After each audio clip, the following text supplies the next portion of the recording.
If you have any of these guys, I'm not telling you that you need to sell them. All I'm asking is that you consider seeing what you could get. I want to recap 3 guys last week that we said to sell high on, but now I may be changing my mind a little bit just because they have fallen in value dramatically. I mean, Raheem Mostert, your time to sell him was last week, right? I've had a lot of people in the live chat asking, okay, Mason, what do I sell Raheem Mostert for now? Okay, now it's too late, my man. This past week, 7 carries, 9 rushing yards. I mean, you had Devon Achane actually going out there and submitting himself as the lead back. Now everybody's realizing, oh crap, Jeff Wilson Jr. can be back any day now. So yeah, I'm sorry. If you did not sell him then, probably a little bit too late. Our next guy we talked about last week was Jerome Ford. And with Ford, the time to sell him was 2 weeks ago, coming off a game against Tennessee Titans where he had multiple touchdowns. I mean, this past week, obviously, I don't really want to blame Jerome Ford himself. The offense was just completely dysfunctional. 2.9 yards per carry after 1.8 yards per carry against the Tennessee Titans. I actually may change my tune a bit with Jerome Ford because what I've seen this week in the live stream is people sending out trades that are very reasonable. People, instead of valuing him as if he's going to be some Nick Chubb replacement, some high-end RB2, low-end RB1, are realizing, oh, okay, he's probably a low-end RB2, high-end RB3. He's going to split the backfield a couple different ways. He's not that talented of a back. So Jerome Ford, I'd say similar bucket to Raheem Mostert. You should have tried selling him last week when he had a lot more value. This week, I honestly think he's a hold. And then same thing with Mike Evans. I mean, we were saying to sell last week because he had scored a touchdown every single game. He had 75% of Baker Mayfield's touchdowns so far. Can't blame him getting injured in the Saints game against them. He's going to take the bye week. He's going to be fine afterwards. So yeah, Mike Evans has seen a considerable drop in value. And honestly, probably better off holding these guys in comparison to where they were last week. Now, going over to a player that I actually think that we should throw out on the trade block and not trade for just anything. He's going to be fine, but see if we can get someone to give us a very reasonable price. Brandon Ayuk coming off a monstrous game here. Brandon Ayuk, 148 receiving yards against the Arizona Cardinals. We all remember, it's fresh in our minds, week 1 against the Pittsburgh Steelers, the 129 receiving yards and multiple receiving touchdowns as well. Now, in the case of Brandon Ayuk, this is a wide receiver that he has been great, but I do think we see a step backwards for a multitude of different reasons. We know that we had the Deebo Samuel injury, and while Deebo Samuel did play this past week, Deebo Samuel was primarily used in a decoy role, drawing a total of 0 targets for this San Francisco 49ers offense. And when Deebo Samuel is fully healthy, we have seen a big difference with and without Deebo Samuel for Brandon Ayuk. The past 3 seasons, the 5 games with no Deebo Samuel, you had 7 targets. And then the 32 games with Deebo Samuel, you had 5.5 targets per game. I don't necessarily think Brandon Ayuk all of a sudden is not a top 24 wide receiver. Of course, he's a top 24 wide receiver. If you look at where we ranked him this week in our wide receiver rankings, we put Brandon Ayuk at wide receiver 15. So I do stand by. I think that Brandon Ayuk is a high-end wide receiver 2 in fantasy. But when you have a fully healthy Deebo Samuel, when George Kittle is giving you something in this offense, I do think that Ayuk comes back down to earth just a bit. A few players I'd be willing to sell Brandon Ayuk for would include Cooper Kupp, assuming Kupp is good to go. I would sell him for Chris Olave. I would sell him for Devonta Smith, and I'd be willing to take Brandon Ayuk and package another depth wide receiver like our next guy in Romeo Doubs to go get to CeeDee Lamb or Amon-Ra St. Brown. So yeah, our next wide receiver with Romeo Doubs here, I think is in a similar boat. Romeo Doubs crushes the past 2 weeks, right? 2 weeks ago, 12 targets, 73 receiving yards, and the receiving touchdown. This past week against the Lions, the clear wide receiver 1 in Green Bay, 13 targets, 95 receiving yards, and looks great. But if you're going back and seeing what we've had over the past 2 seasons for Romeo Doubs with and without Christian Watson, there is a night and day difference here. In games where Christian Watson plays, you have Romeo Doubs averaging 5.3 targets per contest, whereas in games where Christian Watson misses, you have Romeo Doubs up there at 6.8. Now, this past week, if you look at the underlying snaps that we had from Christian Watson was clearly on a snap count. Coaching staff came out and told us that after the game. I wish they would have told us beforehand. And going forward, Christian Watson and Aaron Jones should be fully healthy, and the target share should be a little bit more dispersed through this offense, where Romeo Doubs is not getting that lion's share, 25-30% of his team's targets. On top of this, you have Jaden Reed there who may expand his own role in this offense later on in the season. I have a lot of people in the comment section telling me that Christian Watson's not going to be anything, that Romeo Doubs, no. Christian Watson's great. You go back and look at what we saw last year, and Christian Watson was an elite level wide receiver if you are looking at his efficiency. And it more so just means, okay, well, Christian Watson has dealt with a hamstring, and let the man be fully healthy, which he should be going forward. You're not going to be able to sell Romeo Doubs straight up for a ton. You're going to have to package Romeo Doubs with someone like Brandon Ayuk that we were talking about earlier to see if you can get to a solidified stud alpha wide receiver such as CeeDee Lamb. Now, going over to our next player, that's actually going to be a trio of teammates. We have DJ Moore, Justin Fields, Khalil Herbert. Now, I know you may be watching this after Washington's game, so you can make fun of me. And real quick, of course, if you have not done so already, go take advantage of the new offer they have on Underdog for new users. More than less than half a total yard for Justin Fields going up against the Washington Commanders. While he may be a sell high, I think he will have a yard, ladies and gentlemen. You can find that. And also, if you use promo code FLOCK, you're going to get a 100% deposit match up to $500. You're going to be getting our updated rest of season fantasy football rankings and tiers, that Justin Fields special pick'em, and I got everybody set up. It doesn't matter if you use promo code FLOCK today, tomorrow, 2 years ago. As long as you use promo code FLOCK, everybody is going to get a Justin Herbert special pick'em coming out of the bye week in week 6, more than less than half a total yard. Super pumped that I'm able to get y'all that, so please make sure you are taking advantage. But with DJ Moore, Justin Fields, Khalil Herbert, all these guys just crushed this past week. Justin Fields had the best game of his NFL career, 335 passing yards, 4 passing touchdowns. The man had never had 300 passing yards in a game beforehand. DJ Moore crushes 8 receptions, 131 receiving yards, and the receiving touchdown. Khalil Herbert crushes 18 carries, 103 rushing yards. He has 4 receptions and a receiving touchdown as well. All 3 of these guys looked phenomenal. And we have to fundamentally ask ourselves, is Justin Fields a different player? Has Justin Fields just taken 3 years now into his NFL career to finally put it all together, to finally be able to barely lose to the Denver Broncos? Or is he the same old player? Is he still a bad real-life NFL quarterback that most likely just went up against the worst defense in the NFL this past week, where the Denver Broncos have allowed 37.5 points per game to opposing offenses this season? And he took advantage of the worst defense in the NFL, and he scored 28 points for the Chicago Bears.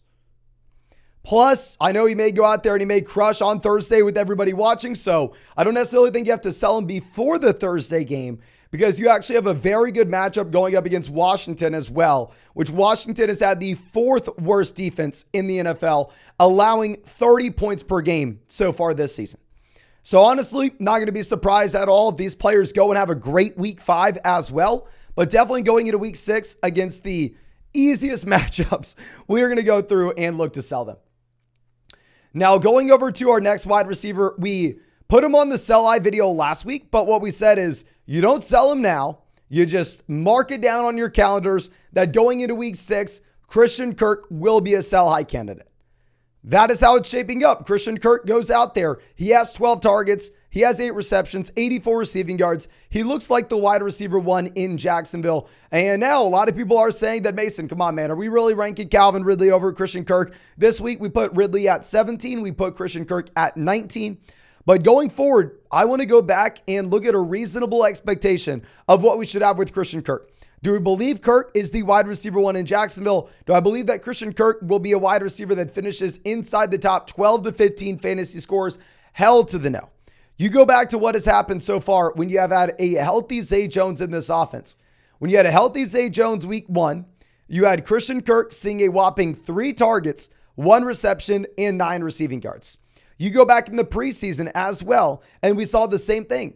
With a healthy Zay Jones, what happens is Zay Jones and Calvin Ridley play in 2 wide receiver sets, and Christian Kirk is regulated the slot duties and is almost exclusively used in 3 wide receiver sets.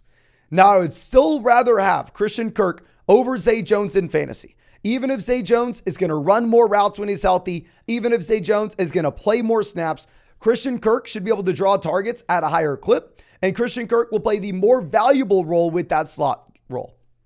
But nonetheless, it doesn't mean that Christian Kirk is not going to be negatively impacted from being removed from some personnel sets for this Jacksonville Jaguars offense going forward.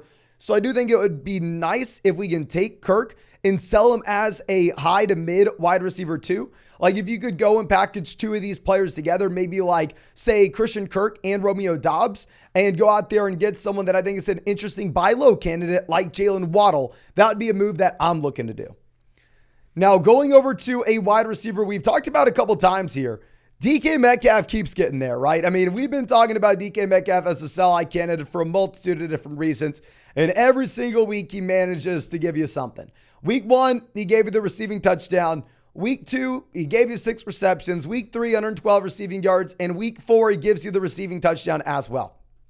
Now, fundamentally, if you are looking at DK Metcalf, what I am going to be concerned about is the overall trio of wide receivers that you have in Seattle and how targets are being dispersed. Because if you look at the overall efficiency of these receivers, where DK Metcalf is sitting at 268 receiving yards this season, Tyler Lockett is at 157, and Jackson Smith-Njigba is down at 62. You would think, oh, okay, well, yeah, DK Metcalf's the alpha wide receiver 1. Whereas in reality, you go into the targets on this offense. Tyler Lockett's leading the team in targets with 27. DK Metcalf is at 23, and Jackson Smith-Njigba is at 20.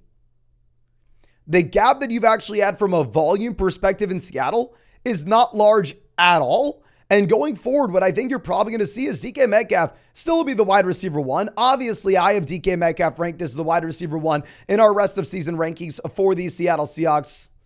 But at the same time, I do think if we continue to see this kind of target volume going to Tyler Lockett and Jackson Smith-Njigba, this type of efficiency where DK Metcalf's averaging about 11 to 12 yards per target will naturally come down. I think we'll see a bump in efficiency for Tyler Lockett and JSN. And instead of this gap being DK Metcalf by a mile, then Tyler Lockett, then Jackson Smith-Njigba, I think all these guys are going to be squished together and look a lot closer coming out of the bye week. I mean, I've had a lot of people asking us, Mason, do I drop Jackson Smith-Njigba? Mason, JSN's not doing anything. When do I drop this kid? He's 21 years old. He's a rookie. He's played 4 games. He was injured in the preseason, and he's given you 20 total targets through the first month of his career. Coming out of the bye week, JSN will continue to improve. Please be patient. You have to be with these rookie wide receivers. And yeah, I mean, I think that if we can take DK Metcalf and sell him as that low-end wide receiver 1, go trade DK Metcalf for like Chris Olave, go trade DK Metcalf for like Cooper Kupp, go trade DK Metcalf in a small piece for Devonta Smith, for CeeDee Lamb. I'd be very interested in that. Now, our last wide receiver we'll be talking about was actually a buy low candidate for us in week 1 or after week 1. And I hate to flip-flop, but I mean, his value has risen and his situation is going to be worse going forward. George Pickens will now be a sell-high candidate. If you bought him in week 1 at a dirt cheap price, I mean, remember, most people were ranking him as a wide receiver 4. Congrats. Let's go sell him as a wide receiver 2. I mean, over the past 3 weeks, you've had the man going out there averaging about 70-ish receiving yards per game. You've had him seeing about 23 targets over the past 3 weeks. He's had the receiving touchdown, and he has been a viable wide receiver 2 in fantasy. But going forward, I think that we need to be selling him before we get Deontay Johnson back in this offense, where if you're looking at the 18 games that George Pickens has played with Deontay Johnson in Pittsburgh, you've seen George Pickens at 5.1 targets per game. Whereas the 3 games he's played with no Deontay Johnson in Pittsburgh, instead he's been at about 7.7 targets per game. So you're getting that clear target bump. And he's also increased his receiving yards per game by about 30. Not to mention that Kenny Pickett's looked bad. Not to mention that Kenny Pickett is now injured on top of this. So I think, yeah, George Pickens, he was a buy low for us earlier on. Let's write up that value. And we're going to be looking to sell him. If we're looking to sell George Pickens, we're going to be looking to get someone like Garrett Wilson, Zay Flowers. Hell, I'd go Jordan Addison, right? Jordan Addison would be a good example of player to trade for. And that maybe you'd rather have George Pickens for this week, right? But long-term upside, you'd most likely be going with the Jordan Addison side, assuming that he's going to continue to get better in this offense. But I think that's all I have for you. Again, thank you so much, ladies and gentlemen, for checking out this video. If you have not done so already, go down there, hit that like button, subscribe to the channel if you play fantasy football. And of course, if you want to check out any of those pick'ems on Underdog Fantasy, my favorite right now is going to be Nico Collins for more than 58.5 receiving yards. You can find that link in the description. Find it in the comment section. Promo code FLOCK. You're going to get a 100% deposit match up to $500. Plus, if you're new to Underdog, you're going to be getting a special pick'em this week. That's going to be either a Justin Fields special pick'em if you sign up before Thursday, or you're going to be getting that on the weekend. But regardless, if you use promo code FLOCK, doesn't matter if it was 2 years ago, today, tomorrow, yesterday, you will be getting a Justin Herbert special pick'em in week 6 coming out of the bye week. So excited we were able to get y'all that more than less than half a passing yard. So make sure you are taking advantage. But thank you again. I really do appreciate you. Really hope you have a great day, and really hope we get to see you out in the live stream later tonight.